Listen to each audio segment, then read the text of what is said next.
Ladies and gentlemen, thank you and welcome back for another edition of Z Real Estate's weekly discussion on real estate. Thank you so much for joining me, everybody.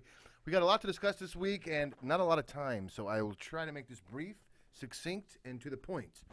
Okay, so I'd like to talk a little bit about the aftermath of the Zillow move divorce, what happened and how it affects everybody out there. So I mentioned last week, along with the week before that, about how ListHub and Zillow were getting ready to terminate the relationship. Originally it was ListHub that said, you know what, this is not working. Effective April 7th, we're gonna cease providing listing data to you guys. Anyway, long story short, where it ended up going, despite the injunction forcing the ListHub group to continue to provide listing data to Zillow and Trulia, eventually both sides decided to terminate the relationship. See, originally what happened is ListHub said, you know what, we're going to stop providing all this information for you guys free of charge. We feel like we're being taken advantage of. Ultimately, Zillow came back and said, yeah, okay, fine. You're giving us all this information for free, but what about all the free advertising we're giving all the realtors out there? You know what? If you want to end the relationship, that's fine by us. We also want to end it. So effective April 7th, which is in the past, the relationship had been terminated. So what does that mean? It means that listings are no longer being pushed to Zillow, Trulia, Redfin, courtesy of ListHub. It's not happening anymore, folks. So I'm sure you guys have seen a little bit of the aftermath, what has happened and how it's affecting everybody.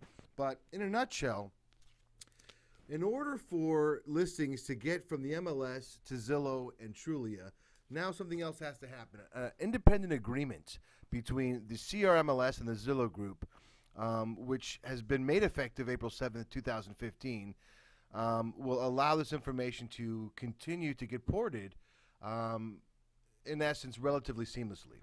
Here's how it works. The CRMLS will only send listing data to Zillow and Trulia if a broker opts in and requests that the broker's listing be sent. No other listings will be provided. Brokers will be able to opt in and opt out of sending their listings to Zillow and Trulia using an easy-to-use feature within the MLS Matrix software beginning on April 7th, 2015. Number 3, brokers and agents will receive top attribution when their listings appear on Zillow and Trulia. Now this is really cool, and I like this. Essentially what this means is that if you look at a listing on Zillow, and let's say it's my listing, for example, it will say courtesy of Jonathan Zuckerman.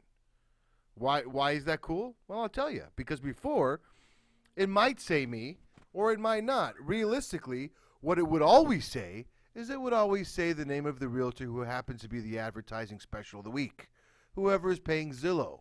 That's who you would see. Now it will always be the listing agent, which realistically speaking, folks, that's the way it should have always been. Okay? Listing agents will be designated as the listing agent when their listings appear on these websites. Broker and agent website links uploaded to Zillow and Trulia will hyperlink back to the brokers and agents' respective websites directly. Very cool.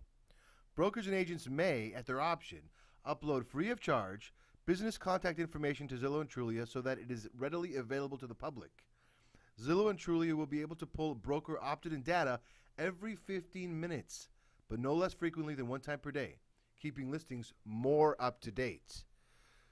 Traditionally, it used to be whatever ListHub had would get pushed to Zillow, Trulia, etc. Not every 15 minutes, but it would get pushed. Now, here's a question that I have, and the question I'm sure a lot of other people are wondering as well. If anybody knows the answer, I urge you, I implore you, please contact me and tell me, because I'm very curious to know the answer. Okay, so what I've just discussed answers the question of how do my listings get to Zillow and Trulia? Okay.